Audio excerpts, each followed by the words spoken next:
can body image problems affect our mental health?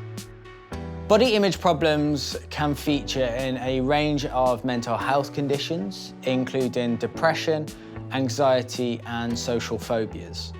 In the case of body dysmorphic disorder, people could have a very distorted perception of their body and their appearance.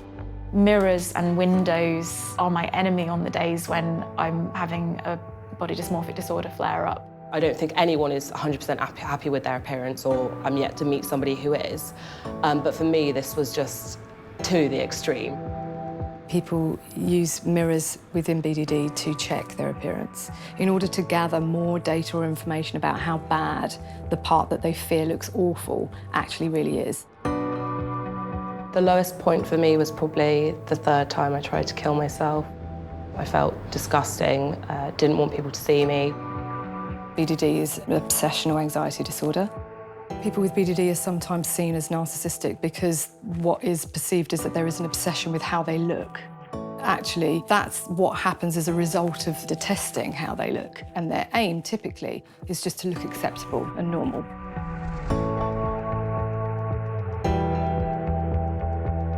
BDD is a shame-based disorder. A lot of people sit in silence with it because they don't know that it is actually an illness and that it's a treatable illness. For some people, negative body image can be linked to disordered eating. I was sectioned under the Mental Health Act because of anorexia, then going from a size 4 to a size 20, using food as a compulsive overeating disorder to kind of numb myself in a different way.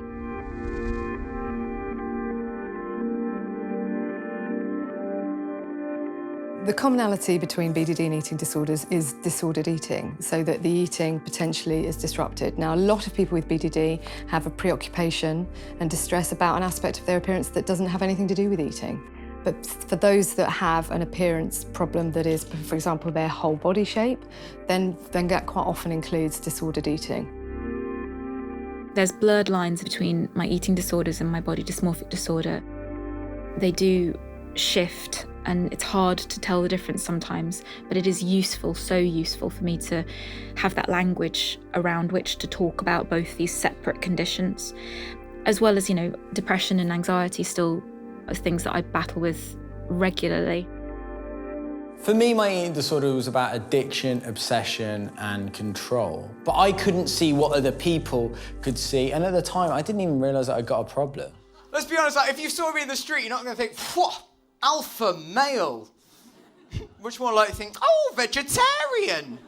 A body image problem can become extremely dangerous. In the case of anorexia and bulimia, it may lead to very serious long-term health problems.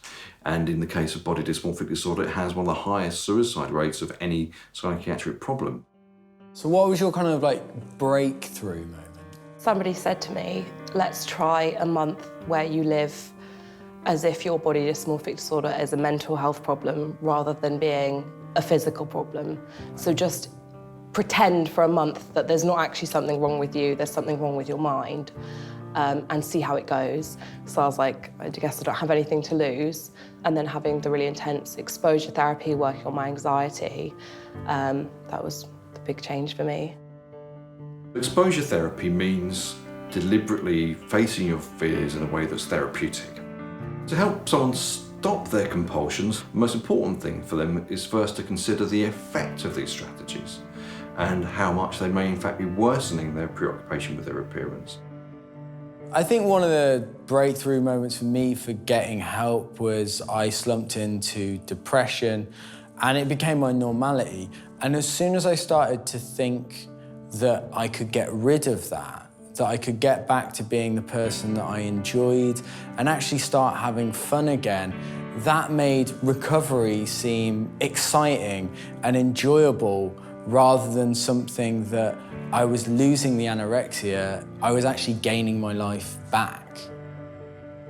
Sometimes I tell myself that I actually have great love and respect for my body. It's really helpful to calm myself down, to remind myself of how much I've put it through and how it's survived, it's sprung back and forth. Sometimes if I can't adore it, love it, at least I can respect it. What's helped me most is having support from family and friends, and that isn't necessarily them understanding where I'm coming from, because mental health problems are really often irrational and won't make sense to them, but just being there for me and trying to still listen and sort of validate the way I'm feeling. Recovery takes time, and some days are better than others. But if you are struggling, no matter how bad you feel right now, there is help out there. You just have to ask. Thank you so much, and have a good one and goodbye. Thank you, guys.